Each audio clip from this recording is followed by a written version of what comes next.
The stars had never looked so dark. Beyond the edge of Neptune, where the light of the sun became weak and cold, 500 warships waited in silence. They hung in the void like a wall of black metal and death. Each one was massive. Each one carried enough weapons to burn cities to ash. And behind them, even larger shapes blocked out the stars. 12 Titanic-class ships floated there. These were not just warships. These were planet killers. They had cracked worlds before. They would do it again. Admiral Oss stood on the bridge of his flagship and looked at the small blue planet in the distance. Earth. The humans called it home. He felt nothing but disgust. His species had conquered 11,000 civilizations across 3 galaxies. They had crushed empires that spanned 1,000 stars. They had deleted species that had existed for millions of years. Humanity was nothing, a young species, a weak species. They had only been traveling between stars for 500 years. They were insects waiting to be stepped on. The ultimatum had been sent 3 days ago. Surrender unconditionally or face complete destruction. Every human would die, every city would burn, every trace of their existence would be erased from the universe. This was the way of the Dominion. This was how order was maintained. But something strange had happened. The humans had not responded. No begging, no crying, no desperate attempts to negotiate, just silence. Oss did not understand it. Every other species had screamed and pleaded when they saw the armada. Some had tried to fight, some had tried to run, all of them had died anyway. But the humans just sat there on their little blue world and said nothing. His tactical officer approached with confusion on his face. "Admiral, our sensors show no movement from the human fleet. They have 47 ships in total. All of them remain in orbit around their planet." Oss made a sound of contempt. 47 ships against 500. They know they cannot win. They are frozen with fear. "Perhaps," the tactical officer said, "but there is something else. Our deep scans show unusual energy readings coming from one of their moons, the frozen one they call Europa." "Energy readings? What kind?" "Unknown, Admiral. The signature does not match anything in our database.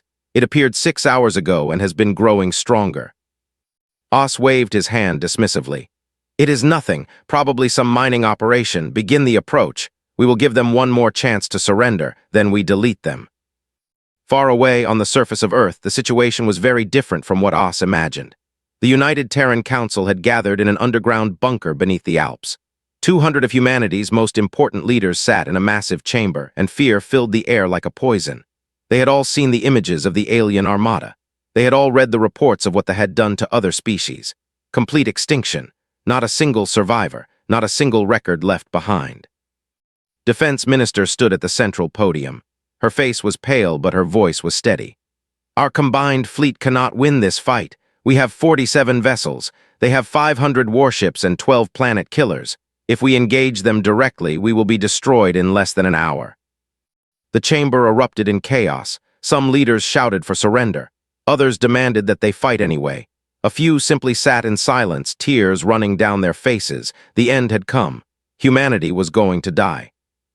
But one man did not panic. Fleet Admiral Cole sat in the back row and watched the chaos with calm eyes. He was 90 years old. His hair was white. His face was lined with wrinkles, but his eyes were sharp and clear. Those eyes had seen humanity's first war against an alien species. They had seen battles that most people had forgotten. They held secrets that existed in no database.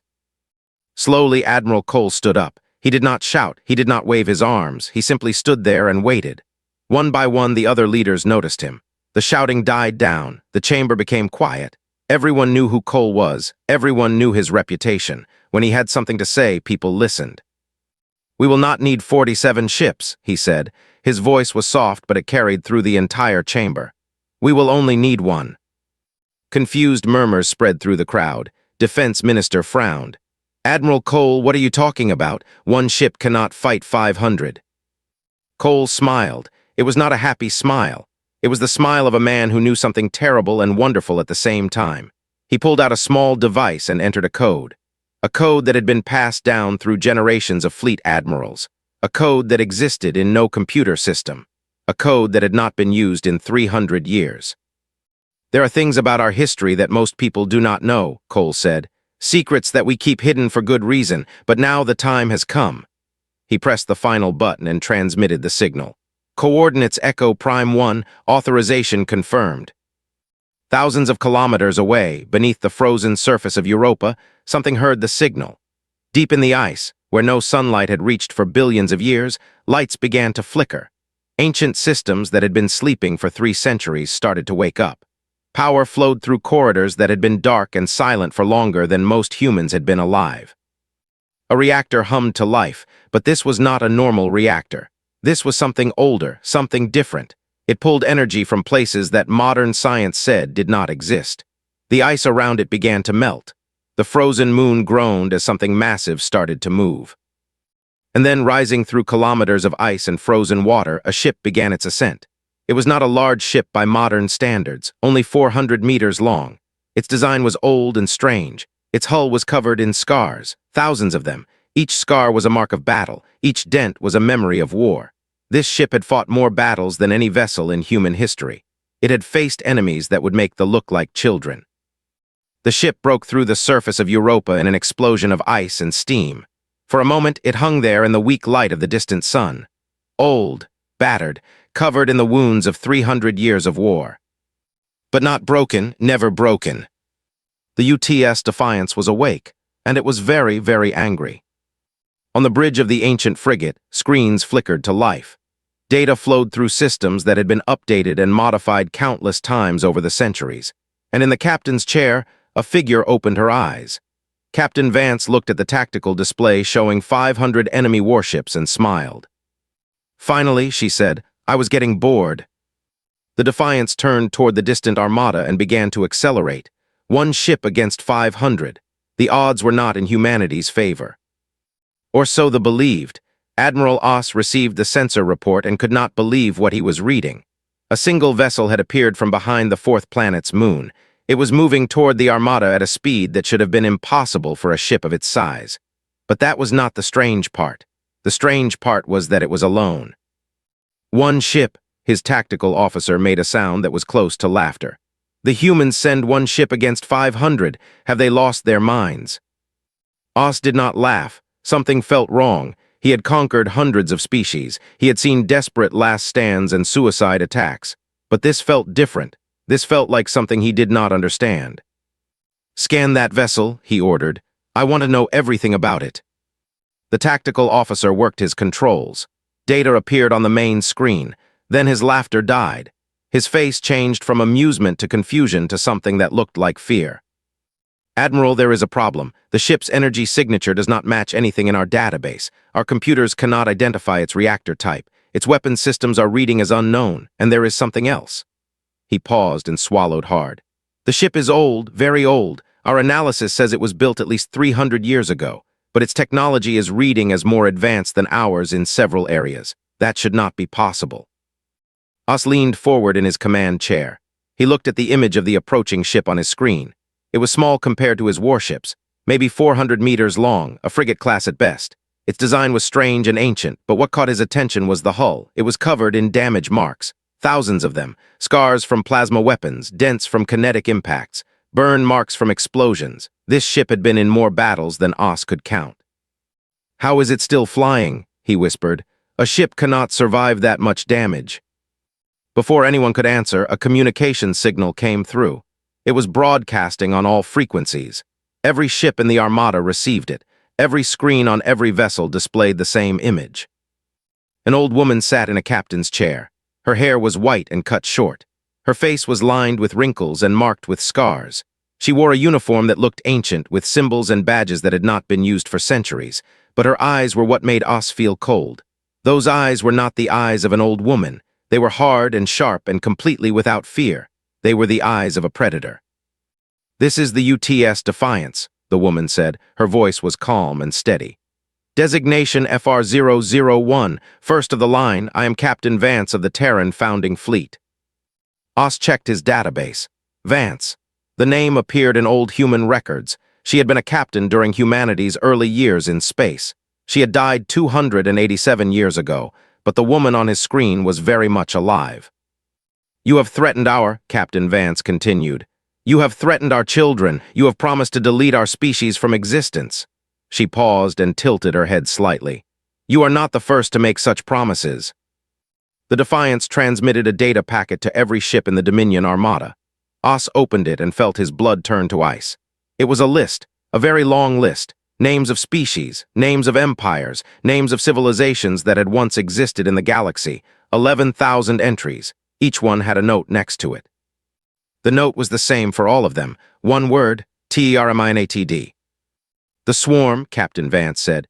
They numbered in the billions, they consumed worlds, they promised to devour Earth. They are gone now, the Empire, they ruled over 1,000 stars, they promised to enslave humanity. They are dust. The Silicon Concordat, the hierarchy, the endless hunger, all of them made the same promise you have made. All of them are gone. Oz stared at the list. He recognized some of the names. The swarm was a legend, a nightmare species that had terrorized this region of space thousands of years ago. They had vanished suddenly and no one knew why. Now he knew. The humans had killed them, all of them. We are the founding fleet, Captain Vance said. We are humanity's memory. We remember every threat. We remember every enemy. We have been fighting for 300 years. We have been dying for 300 years. And we have been winning for 300 years. On the bridge of the Defiance, Captain Vance looked at the tactical display showing the enemy armada. 500 warships, 12 planet killers, millions of enemy soldiers. The odds were impossible. Any normal person would have been terrified. But Vance was not a normal person. She had not been normal for a very long time. She thought about the first time she had died. It was during the war against a plasma bolt had torn through the bridge and vaporized half her body. The pain had been beyond description. But then she had woken up in a new body, her mind downloaded from the quantum storage systems, her memories intact. She had walked back to the bridge and continued the battle. Since then she had died 16 more times, 17 deaths, 17 resurrections. Her original body was long gone. The thing that sat in the captain's chair was a construction of metal and synthetic flesh and quantum processors, but her mind was still her own. Her purpose was still the same: protect Earth, protect humanity, no matter the cost. You have one chance, she broadcast to the Dominion fleet. Leave this system, never return, tell your masters that Earth is not for them, tell them what happened here today, tell them about the list. Admiral Oss listened to the words and felt something he had never felt before. Doubt. Fear. But he was the Admiral of the Dominion. He had conquered 11,000 species. He would not be scared by one old woman in one old ship. You are insane, he transmitted back. You are one ship, we are 500, your threats mean nothing. Captain Vance smiled. It was not a nice smile. They said the same thing, so did all 11,000 species on that list. Do you want to know what they all had in common? She leaned forward in her chair. Her ancient eyes stared through the screen and into Oss's soul. They all thought numbers would save them. They all thought they could overwhelm us with force. They all thought we would break. Her smile grew wider. We do not break, we do not surrender, we do not forgive, and we never ever stop. The Defiance's weapon systems came online. Weapons that had been refined and improved over 300 years. Weapons that had killed billions of enemies. Weapons that had erased entire species from existence. You have made your choice, Captain Vance said. Now face the consequences. The communication ended. The ancient frigate continued its approach, one ship against 500. On the Dominion flagship, Admiral Oss gave the order to attack. He still believed he would win. He still believed that numbers mattered. He was about to learn how wrong he was. The battle for Earth had begun. Admiral Oss needed answers.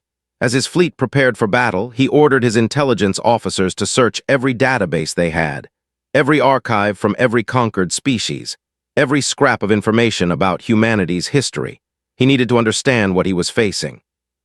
What they found made him wish he had never asked. 300 years ago, humanity had been young and weak. They had only just learned to travel between stars. Their ships were slow and primitive. Their weapons were simple.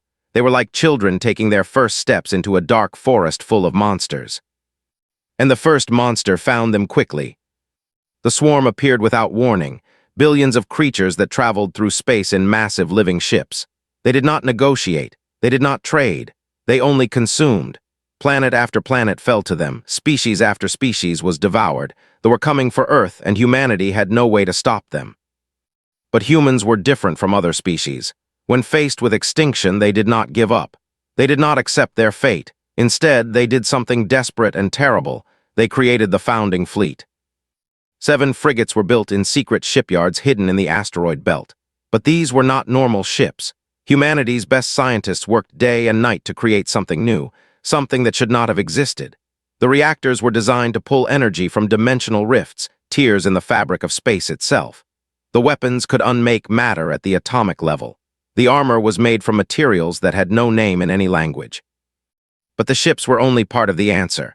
A ship was only as good as its crew, and the swarm was too large, too powerful. The war would take decades, maybe centuries. Normal human crews could not fight for that long. They would grow old. They would die. They would be replaced by people who did not know the enemy. So the scientists came up with another solution, one that was even more terrible than the ships themselves. They asked for volunteers, people who were willing to give up everything to protect Earth, people who would never see their families again, people who would fight forever. 200 crew members were chosen for each ship, 1,400 humans in total.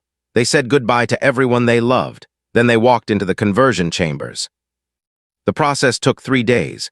Their minds were into quantum storage systems. Every memory, every thought, every piece of who they were was saved as data. Then their bodies were rebuilt. Metal and synthetic flesh replaced bone and blood. Quantum processors replaced organic brains. They became something new, something that was not quite human anymore, but something that would never stop fighting. The volunteers knew what they were giving up. They would watch everyone they loved grow old and die. They would see generations pass like seasons. They would carry the weight of humanity's survival on their shoulders forever. Some of them cried before the conversion. Some of them were afraid, but none of them walked away. Captain Vance was one of the first volunteers. She had been 32 years old. She had a husband and a young daughter.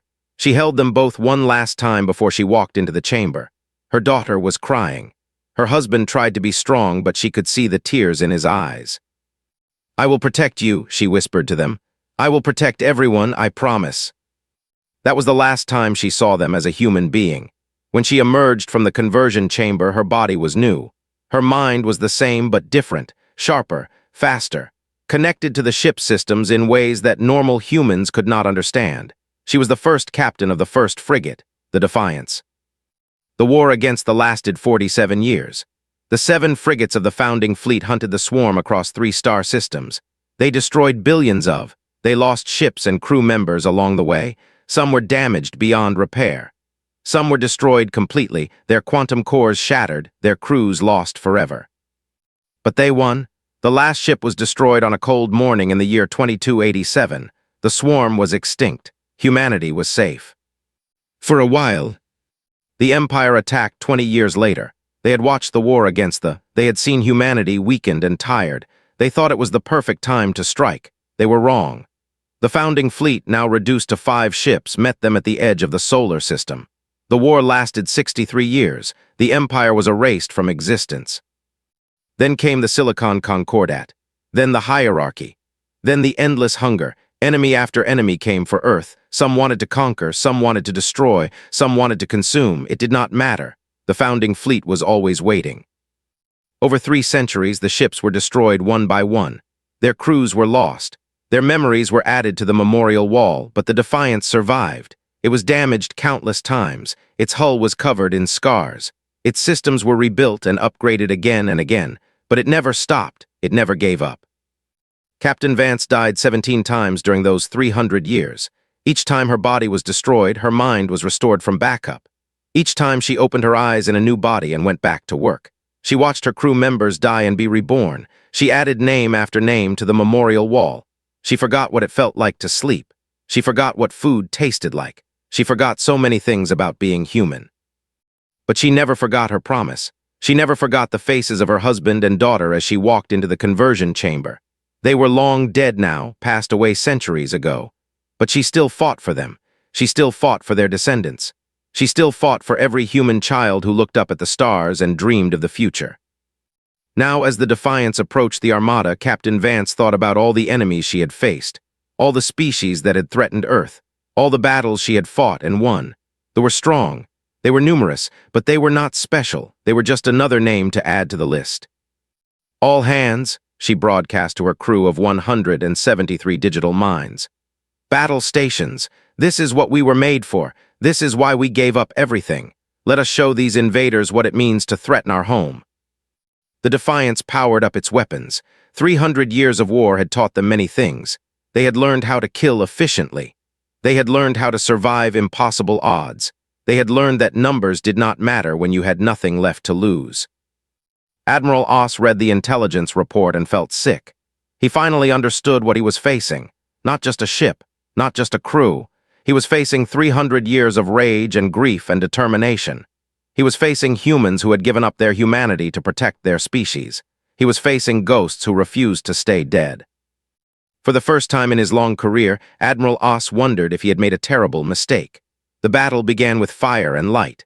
Admiral Oss gave the order, and 200 warships opened fire at the same moment. The void between the fleets lit up with plasma bolts and missiles and beams of pure energy. It was enough firepower to destroy a small moon. It was enough to vaporize any normal ship 1,000 times over. The Defiance flew straight into it. On the bridge of the ancient frigate, Captain Vance watched the wall of destruction racing toward her ship. She did not flinch. She did not give the order to evade. Instead, she smiled and spoke 3 words. "Activate defense matrix." The Defiance's shields came online, but these were not normal shields. They had been designed 300 years ago by scientists who were desperate and brilliant. They had been improved and upgraded countless times since then. They did not just block attacks. They ate them. They absorbed the energy and fed it into the ship's weapon systems.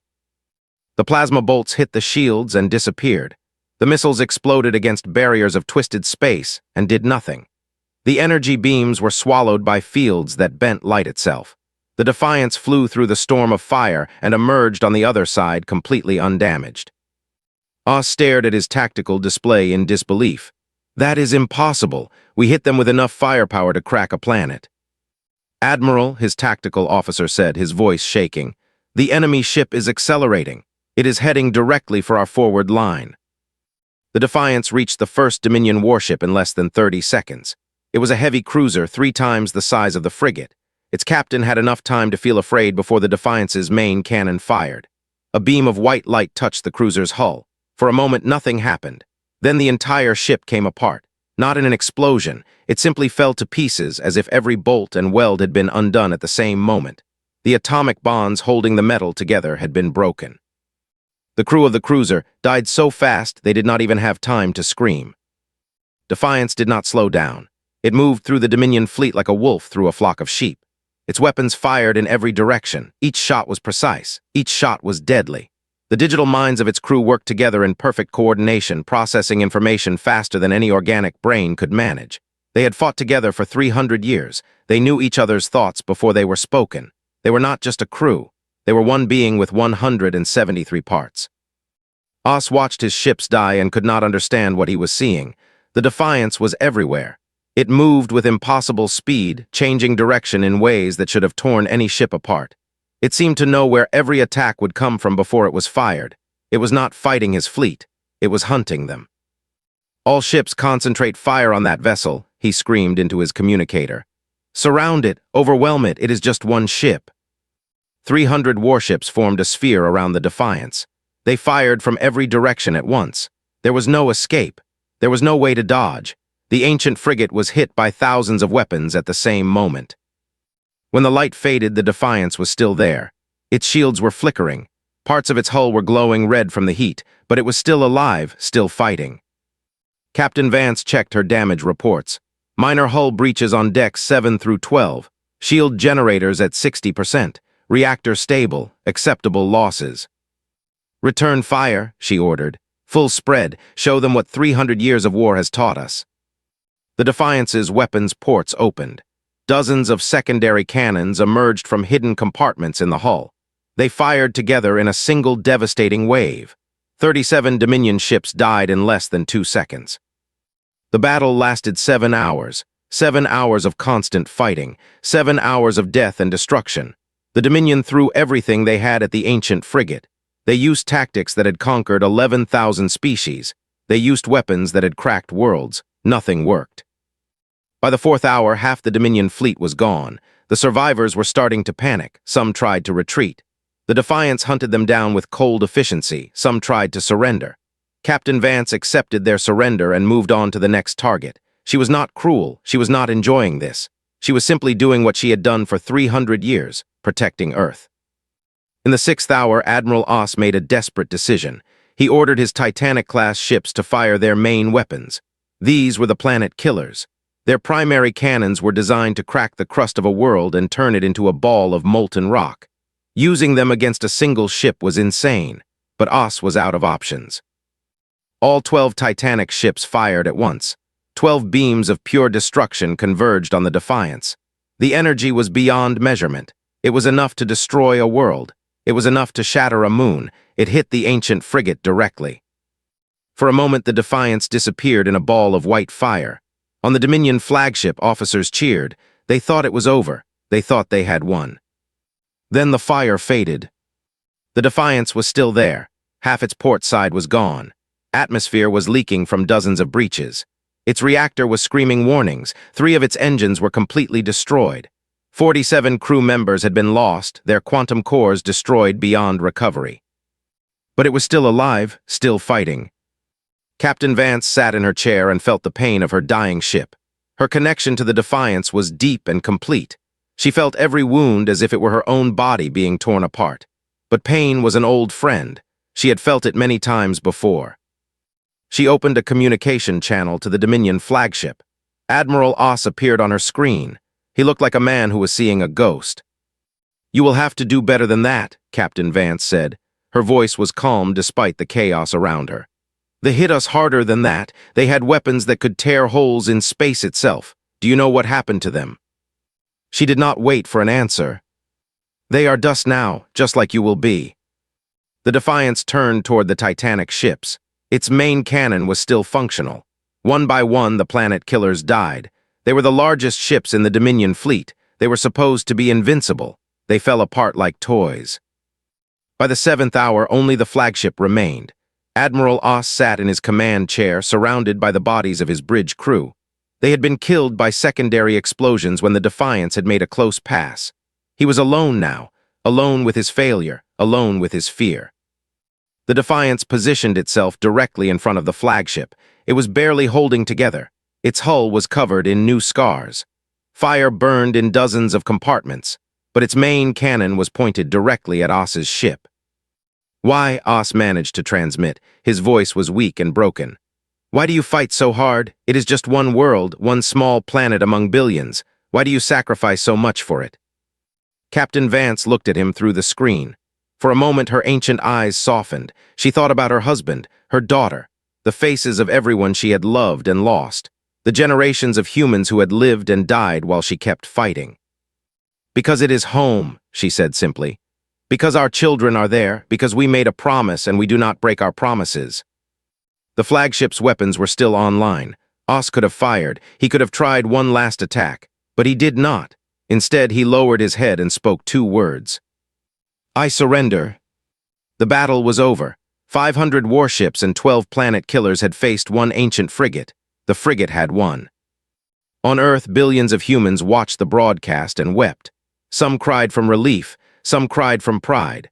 Some cried because they finally understood the price that had been paid for their safety. The Defiance had won, but victory always came with a cost. The silence after the battle was heavy and strange. Where 500 warships had floated, there was now only debris and darkness. Pieces of metal drifted through the void. The frozen bodies of Dominion soldiers tumbled slowly in the emptiness of space. The stars looked down on the graveyard and did not care.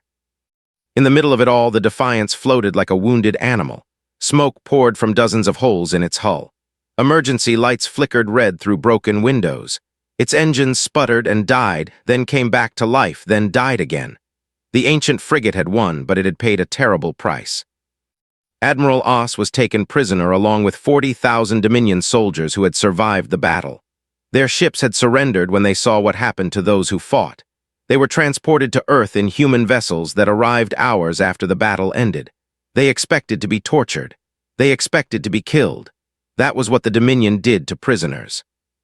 But the humans were different. The prisoners were given food and water. Their wounded were treated by human doctors. They were held in camps that were simple but not cruel. When Oss asked why they were being treated so well, his human guard shrugged and gave a strange answer. "You surrendered. That means you stopped fighting. We do not kill people who stop fighting. That is not who we are." Oss did not understand. The Dominion would have killed every prisoner without hesitation. They would have made examples of them to frighten other species. But the humans showed mercy to those who surrendered while utterly destroying those who did not. It was confusing. It was frightening. It was something the Dominion had never faced before. On Europa, the Defiance landed in its hidden dock beneath the ice. The ship settled into its cradle with a groan of stressed metal. Repair systems began their work automatically. It would take months to fix all the damage, maybe years, but the ship would fly again. It always did. Captain Vance walked through the corridors of her wounded ship and counted the cost. 73 crew members had been permanently lost.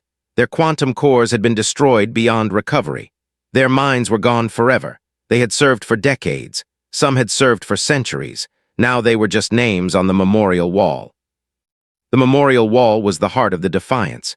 It stretched through 17 corridors covering every available surface. Over 12,000 names were carved into the metal, 12,000 crew members who had died protecting Earth. Some had been lost in battle. Some had been lost to system failures. Some had simply chosen to end their existence after centuries of fighting. All of them were remembered. Vance walked to a section of wall that was still empty. She picked up a tool and began carving. 73 new names, 73 friends she would never speak to again. Her hands did not shake. She had done this too many times to shake anymore. But somewhere deep in her digital mind, in the place where her human emotions still lived, she felt the grief. She finished the last name and stepped back to look at her work. 73 names. They had volunteered for this life. They had known the risks. They had died protecting their home. That was the best death any of them could have asked for, but it still hurt. It always hurt. 3 days after the battle, Fleet Admiral Cole came to visit the Defiance. He was brought to Europa in a fast shuttle. He walked through the ancient corridors with wide eyes. He had read about this ship in classified files. He had dreamed about it since he was a young officer, but seeing it in person was something different. He found Captain Vance in the observation room. She was standing at a window, looking out at the ice of Europa. The weak light of the distant sun made her face look even older than it was. "You saved us," Cole said. "You saved everyone." Vance did not turn around. "That is what we do. That is why we exist." Cole walked to stand beside her. He was quiet for a long moment. Then he asked the question that had been burning in his mind since he was a child and first heard the stories of the founding fleet. "How do you do it? How do you keep fighting after 300 years? How do you watch everyone you love die and still go on?"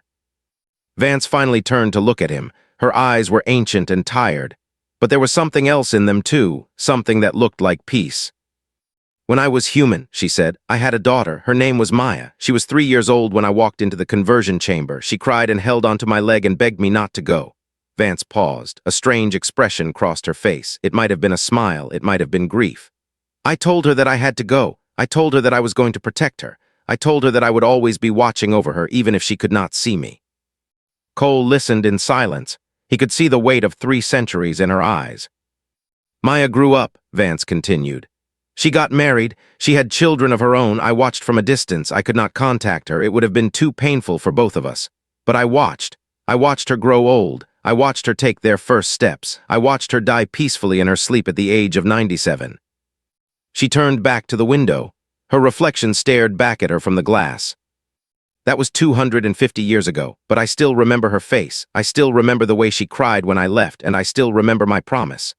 Her voice grew stronger. "I promised to protect her. She is gone now, but her descendants are still alive. They walk on Earth and look up at the stars and dream of the future. They are my family, all of them. Every human being alive today carries a piece of Maya in them. And I will protect them until there is nothing left of me to give." Cole felt tears in his eyes. He understood now. The founding fleet was not just a military force. It was not just a weapon. It was a promise made by people who loved their families so much that they gave up everything to protect them. "How many more times can you do this?" he asked quietly. Vance was silent for a long moment. Then she answered, "As many times as it takes. That was the promise we made. We protect Earth. We protect humanity. Forever." 1 week later, the Defiance returned to its vigil beneath Europa's ice. Its repairs were not complete, but it was ready to fight if needed. It would always be ready. That was its purpose. That was its burden. That was its privilege. Across the galaxy, the news of what had happened spread like fire. Species that had never heard of humans learned their name. Empires that had considered invading Earth changed their minds. The message was clear. Earth was not undefended. Earth would never be undefended. Somewhere in the dark, an ancient frigate was always watching, and those who threatened humanity's children would face the same fate as the Dominion. Admiral Oss was eventually released along with the other prisoners. He returned to Dominion space a changed person. When the Dominion Council asked him about humanity, he gave them one piece of advice. Leave them alone, do not trade with them, do not threaten them, do not even look in their direction. They are not like other species. They do not fight for resources or territory or power. They fight for something else, something we cannot understand, and they will never ever stop. The Council listened. They had no choice. 500 warships had been destroyed by a single ancient frigate. That was not a battle, that was a message. Humanity was not prey. Humanity was not weak. Humanity was protected by ghosts who had been fighting for 300 years, and those ghosts would keep fighting for 300 more, and 300 after that, and 300 after that. Forever. On the memorial wall of the Defiance, beneath the 12,000 names of the fallen, there was an inscription. It had been carved by the first crew when the ship was new. It had survived 3 centuries of war. It would survive 3 centuries more. The inscription said simply, "For our children, for all the children yet to come, we stand guard so that they may dream." And somewhere in the frozen darkness of Europa, Captain Vance closed her ancient eyes and remembered the face of a 3-year-old girl. She would never forget. She would never stop. She would never break. That was her promise. That was humanity's promise. And humanity always kept its promises.